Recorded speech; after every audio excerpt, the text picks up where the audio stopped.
Of course, in order to leave Polynesia for Tonga, which was the plan, I had to visit the gendarmerie to organise my clearance out of the country. Well, I have to say that the gendarme in the gendarmerie have been so very, very helpful and pleasant. So I just picked up my clearance papers for heading out towards the Cook Islands and Tonga. Very, very pleasant experience. All I have to do now is get back to the boat. Well, it's a very grey day, and as you can see, showers in the distance. Not here, fortunately, although it got very wet. I got soaked walking back from the restaurant last night, and then in the dinghy, really, really wet. Change of clothing when I got back. So we're on our way now to Taha'a. It's only a couple of hours. It's 8 miles, so it's going to be under 2 hours actually. So I'm just motoring there and even towing the dinghy. So this is totally not like round the world non-stop mode. Anyway, we're into cruising mode with a vengeance. Very grey, but hopefully it'll clear up by tomorrow. So I'm going to what looks like an interesting anchor, very deep inlet. Should be very, very protected. In fact, someone said they thought it was a hurricane hole. So leaving Raiatea to cross over almost due north to get to Taha'a.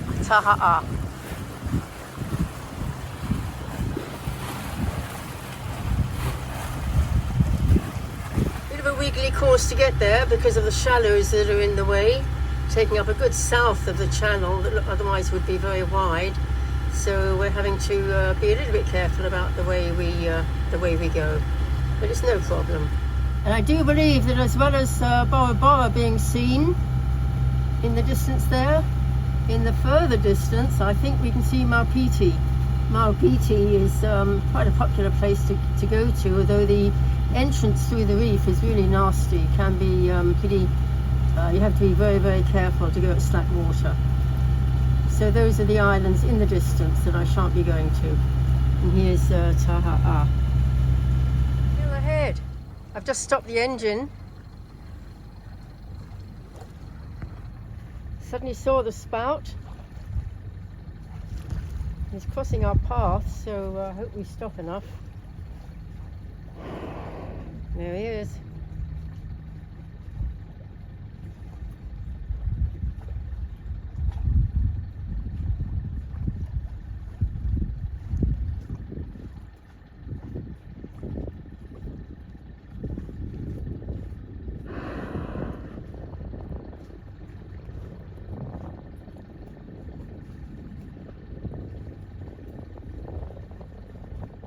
Well, how exciting that was. What a bonus on such a grey day. Absolutely amazing to have seen that whale. I just hope we're keeping out of his way. That's what I'm trying to do, but no idea where he is. You can see where he came up just then in the water. So he should be beyond us now. Who knows?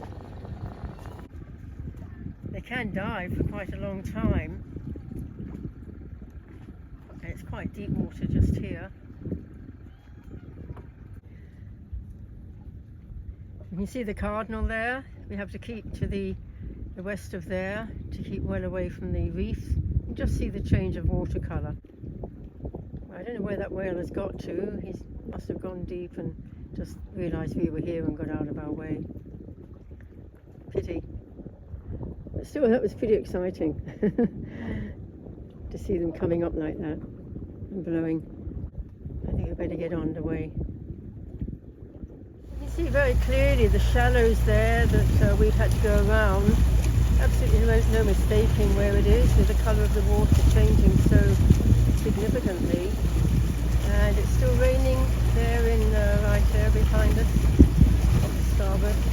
No more sign of the whale. Obviously dived deep and stayed under. They can stay under for a long time, 45 minutes or so. But it seems to be a little bit rainy in Taha'a as well, but more inland than on the shore here on the coast. Whereas over in Raiatea, it is definitely very, very rainy. So we're missing that, which is good. We might yet get it here. Definitely rainy inland here as well.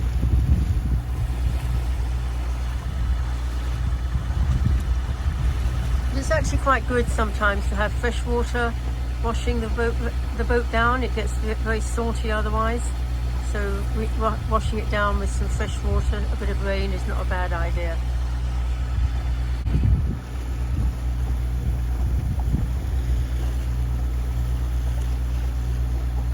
Very, very well marked, these French Polynesian islands. Just approaching the entrance to this very deep bay that we're going to go in. Quite a deep inlet, and we're going to go right up to the end of it, hoping that we can find shallow enough water to anchor in, which is so we might get a bit of a shower as we're going up that inlet.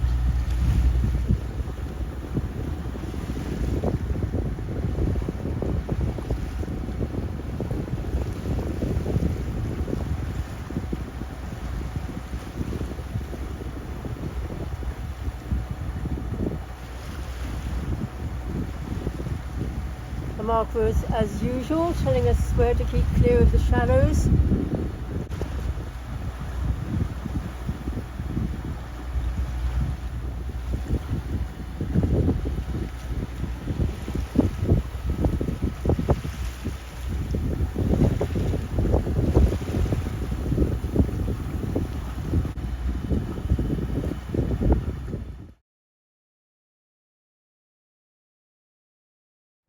Well, I've just anchored up at the top end of the bay, of the inlet, having failed many times to get a mooring buoy.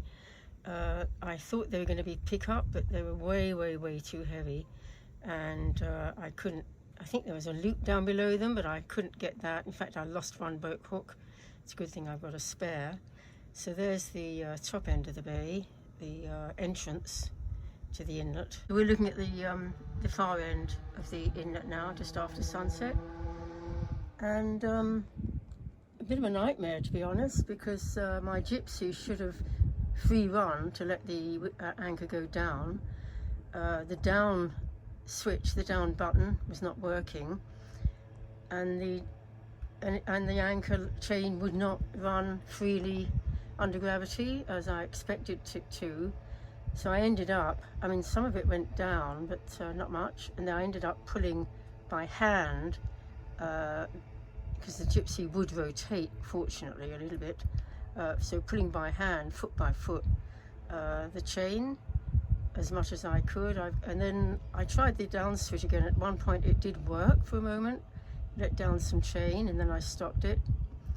And then when I tried it again, it didn't work. So I've still got a windlass problem.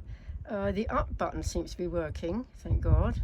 So I'm hoping that is a genuine okay. Anyway, but it's, what is it now? It is 6:20, yeah, just gone sunset. So I think it's time to relax and rest. I just hope I'm safe where I am. It gets pretty shallow on either side fairly quickly, but I think I'm okay in the middle here. So not feeling too good at the moment, but I think we need to put our feet up, and maybe after a good sleep I'll feel a bit better. But I'm a bit worried about that down button not working properly, you know, all the time, and also the gypsy not rotating as it should. For free fall, it should let the anchor chain go down without any problem. So that's a bit of a worry now. So next morning I had no choice but to head back to Raiatea, to the carronage, and get the windlass looked at. So it was retracing my steps basically. One of the very clear marker buoys marking the bit of reef here that we're passing by. We're in 94 feet, 30 meters depth, and we're very close to the edge of that little bit of reef. And right here ahead, coming along the south coast of Taha'a, and of course, as usual, very useful, very good buoyage marking the reef, the shallows. So a couple of red marks here to keep clear of, with the clear watercolour change just behind them, a browny colour, very shallow. Well, the saga of the boat hooks continues. I was told to go and pick up a buoy. There was a couple of free buoys near to the carronage. because the one I'd been on was already taken. So I went to pick up one of those and began to be successful, but nope, lost that hook. So that's 2 hooks down. So now I could not pick up a buoy at all because I tried lassoing the previous night and that didn't work. So fortunately, Thierry got Christophe, a friend in a boat very close by, to come by and help me. So he was able to pick up the loop and tie my line onto that. So Thierry came by and found that there was a faulty electrical connection. The down button was sharing it with a remote in the cockpit, so he disconnected that. And I had, in fact, already taken the gypsy apart and greased it, and it was running beautifully. So both problems, hopefully, were now resolved. So here we are leaving Raiatea once more. Lovely sunny day today. A little bit of wind just getting up, thermal wind in the afternoon usually. Nothing this morning. And I had to go into town to get another boat hook, of course, and also some batteries which I found I needed, and a baguette, of course, lovely fresh baguette. And then on my way again to Taha'a, there's Bora as usual in the distance.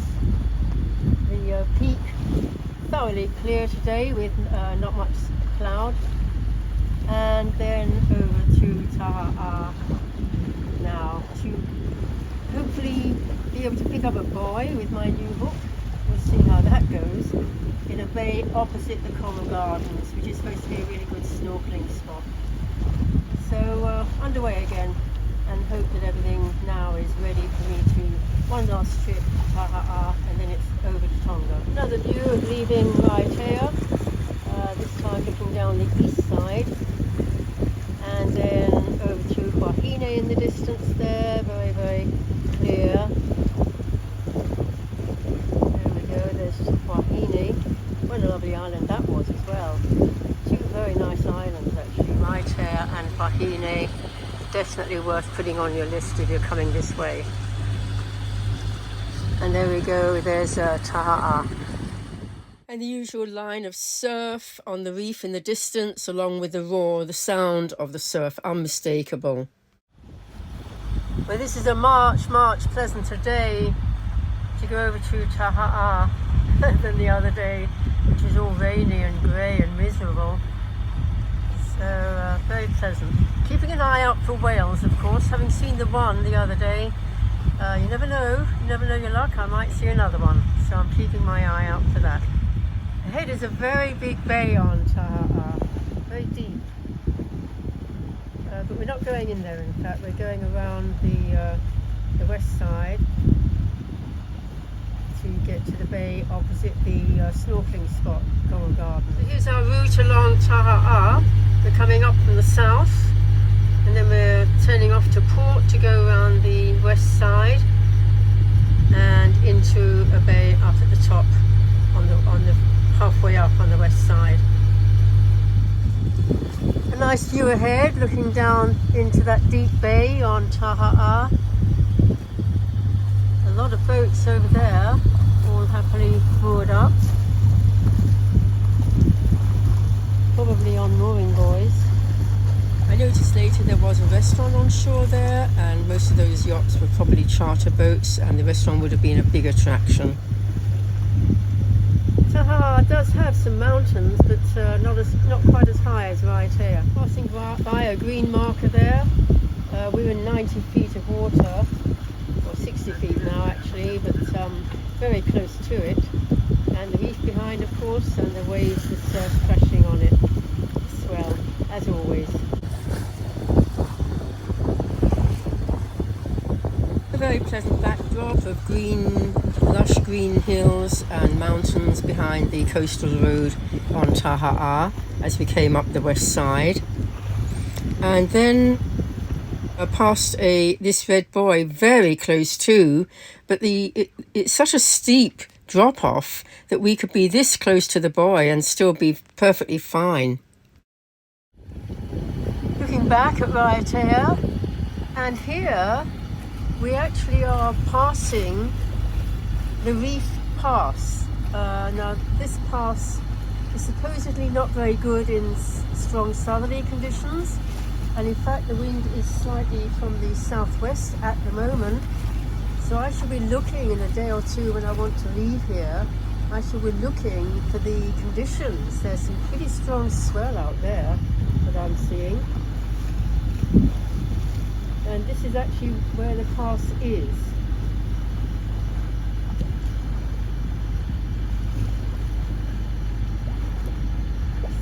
Obviously I have to make sure that the conditions are okay. If I can't use this pass, then I have to go a little bit further south and take another one which is better in pretty well all conditions. It's rather more east-west rather than north-east-southwest like this one.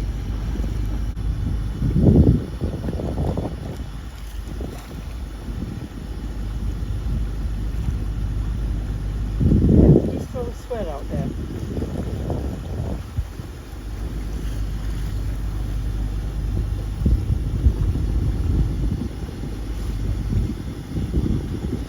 Here we have the starboard marker showing the beginning of the pass, which we'll keep to port in fact as we go out. Here we have the chart view of the pass, and quite clearly if we're going out you're heading in a southerly direction, and if the conditions aren't good then you can get nasty conditions in the pass. So something I'm going to have to check on very carefully before I leave here in a day or two.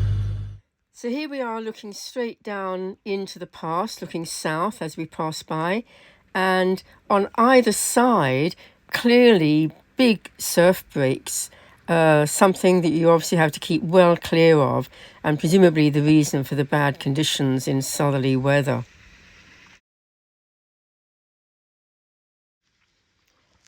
So on up the west coast of Taha'a towards the bay, that would be opposite the coral gardens. The interior of Taha'a is so wild and steep in most places that the only places that people live seem to be right beside the water, and there's probably a road like in Raiatea that goes all the way around the coast really close to the water, because it's just too impossible to go much inland.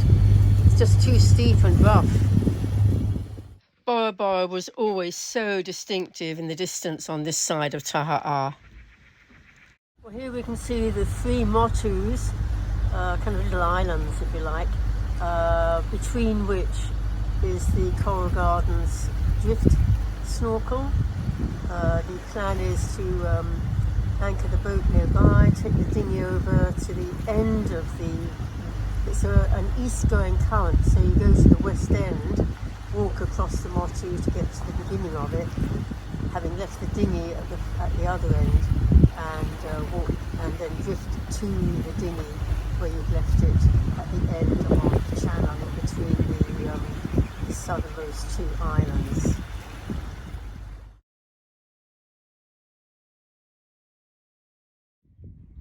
Well, it's not quite 8:30, 8:20 in the morning here, 1st of September. Bora Bora there in the distance, and we're on Taha'a, just north of Raiatea, and tied to a mooring buoy, which is rather nice.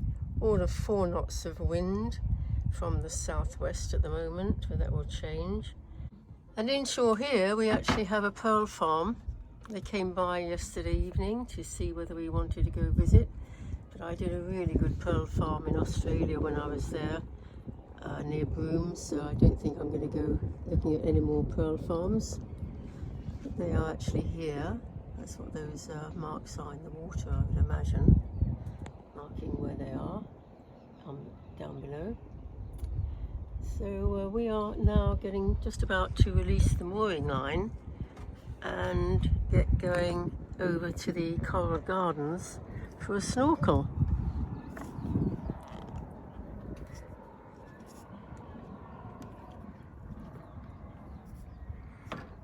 Here's the mooring wall.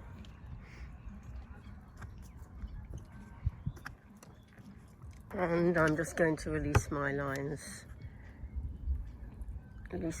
from there and get going. It's only just less than a mile across the way, and we'll take the boat over there and then take the dinghy to the drift snorkel.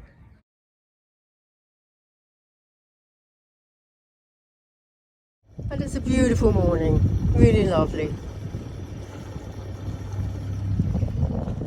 So here we are approaching the anchorage, and some tourist bungalows over there. Look as though they're probably on stilts. Quite a few of those around. Very popular thing to organise, and I'm sure tourists love it. Right on the water. No problem going for a morning swim. Okay, one other boat here in the anchorage. We'll check on the depths and hopefully just drop the anchor in a nice depth. Very, very easy to see where the shallows are. I'm looking for about 16 metres, or what's that, about 40-50 feet to drop the anchor in. I'll send it to you. Well, in the event, Liz and Paul came over in their dinghy with a view to taking me over with them so we could all snorkel together, which would be fun to do it in company. But then it turned out they had a problem with their engine. So I had to check it out. It looked as though it had got clogged. The filter was dirty. So that took a little bit of time to sort out, but I was able to help them with that. So that was good. And then over we went in the dinghy to anchor the dinghy in the white sand, beautiful white sand at the entrance to the channel. And then we walked on the motu over to the right hand side and then drifted back snorkeling as we went. It was lovely. Here you can see some tourists that are walking over to the motu, the middle motu, to walk down it to the far end in order to start snorkeling, just drifting back in an amazingly strong current. Unfortunately, I hadn't brought an underwater camera. Thought I'd give you an idea of some of the fish that we saw. Plenty of sergeant majors, of course.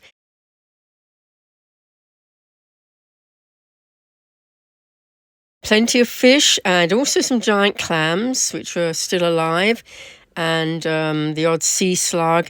But the reef, very rarely, there was some living reef, pink or blue or green, obviously suffering from so many tourists having come by because the reef was really, really shallow, really close to the surface, and unless you kept in the main channel, very easy to touch the reef, which is not good. Well, today's job, if I'm going to leave tomorrow, is to get the dinghy up and all the bits and pieces in it, the anchor. I've taken out all the fuel I could and tried to run it a little bit to empty the fuel from the motor. There we have the oars, which took me a time to figure out how to get those off. They were so well securely locked in place that took me a time to get those off. That happened. And the dinghy anchor there with its chain. My new one, actually, I bought it second hand at the Raiatea carronage because I actually didn't have a dinghy anchor, which I obviously needed if I'm going to stop anywhere. And then the wine bottle actually is containing the fuel, my spare fuel for the dinghy. So here we have the dinghy tied alongside with the engine, the motor just below the support here that I'm going to use to here we go. There's a support with the handy billy on it. Such a beautiful thing, the handy billy. Enables me to get the engine up without help. So there we go. I just lowered the other end of the handy billy down to near to the motor. Obviously going to be quite a job in the with a bit of swell. I'd hope for calmer water, but nope, it's going to be quite a job. And there's the spare piece of cord line that I'll be using to pull up on the handy billy from down there. So there's the security lock for the holding the outboard onto the transom, and here's the end of the handy billy that I'm going to put onto the handle here. But it's so well, it's not calm at the moment, so I'm going to wait a little bit to do that, make sure I'm absolutely ready, because it's going to pull it off, the motor off the transom the moment it can. Okay, so take the padlock off, release the handles here, and then hopefully we can raise the motor up to the boat, to where the stand is that's going to hold the motor while I'm going underway on an ocean passage. Here we are, the dinghy outboard is off the dinghy, off the transom here, and safely up on the stern of the boat there. What I have to do now is to get the dinghy up on board and deflate it, and that's where this ring, this hoist, is going to be tested out, because ever since I re-glued those D-rings inside the dinghy on the tube there, I've actually not hoisted the dinghy. So we'll see whether or not that gluing works. I have a feeling it might be okay, but we'll find out when I try to lift the dinghy. So there we have the dinghy outboard, so safely stowed on the stern here. Just release the handy billy now, and I've just moved the dinghy over to the side of the boat forward, so that I can now raise the dinghy itself without the motor. Okay, so here's the dinghy taken forward. Next thing is to attach the spinnaker halyard to the hoisting ring there, and hope that we can hoist it up on the foredeck here. Well, the good news was that my gluing clearly worked, because the two D-rings in the forward part of the dinghy on the tubes there did not come away. Well, with a lot of effort, and took a long time, it's 12:30 now, I've got the dinghy in this position, a little bit big for the foredeck here, across the beam here, so now I have to deflate it and roll it up and put it away. We've lost the view of Bora Bora that way. Just busy, I'm just finishing folding up the dinghy that I've deflated, and along comes this rain, so we're not quite finished, but nearly there, but bad timing. Well, having sorted out on deck, ready for leaving for Tonga, now I have to sort out the forepeak and make sure that everything below deck is ready. I'm actually cooking a big meal, so I'll have some for 2 or 3 days of passage. I had hoped to go to Aitutaki, but that's not going to be possible. Really nasty weather coming in, so what I'm going to do, delay a day maybe, and then head north a bit, northwest, get above the weather, and then head down southwest towards Tonga directly, with no stop on the way, as I had intended.